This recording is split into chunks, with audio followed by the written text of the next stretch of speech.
श्री जगन्नाथरावजी शिंदे यांच्या 75व्या अमृत महोत्सवानिमित्त नांदेडच्या नायगाव तालुक्यातील बेदरी खंडगाव येथील जिजाऊ होमिओपॅथिक हॉस्पिटलमध्ये भव्य रक्तदान शिबिर आयोजित करण्यात आले। यावेळी विद्यार्थ्यांसह विद्यार्थिनींनी रक्तदान शिबिरात सहभाग नोंदविला।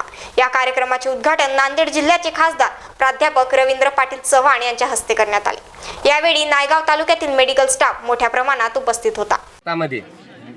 केमिस्ट हृदय सम्राट जगन्नाथाप्पाजी शिंदे साहेब यांच्या 75व्या अमृत महोत्सवी वाढदिवसानिमित्त अखिल भारतीय तथा महाराष्ट्र राज्य chemist and druggist association pharmacy council यांच्या संयुक्त विद्यमाने संपूर्ण भारतात विक्रमी 75,000 रक्तदान करण्याचा संकल्प त्यांनी आयोजित केला आणि त्याच अनुषंगाने नांदेड जिल्ह्याच्या आदेशाने नायगाव तालुका केमिस्ट अँड ड्रगिस्ट असोसिएशन तर्फे या ठिकाणी Latatai Baburao Patil institute of pharmacy college येथे खंडगाव येथे ह्या कार्यक्रमाचं आयोजन करण्यात आलं। या कार्यक्रमाचे उद्घाटक या नांदेड जिल्ह्याचे लोकप्रिय खासदार रवींद्र पाटीलजी चव्हाण साहेब यांच्या हस्ते झालं आणि या विक्रमी रक्तदान करण्यासाठी या कॉलेजच्या विद्यार्थिनी आमचे फार्मासिस्ट बांधव यांनी योगदान देऊन आपणना या दीर्घायुष्याच्या शुभेच्छा एक आगळ्या स्वरूपाने दिल्या।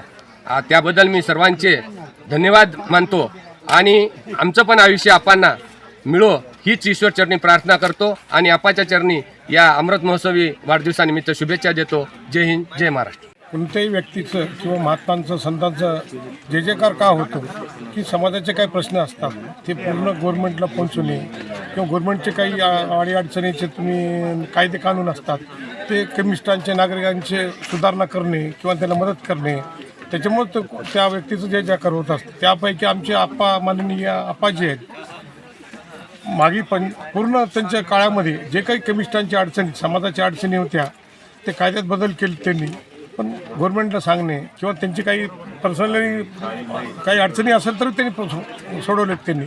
त्याच्यामुळे त्या माणसाचं एवढं जय जयकार होत आहे आणि त्यामुळंच त्यांनी समाजकार्यामध्ये भरपूर त्यांचं योगदान आहे। बस एवढंच बोलतो।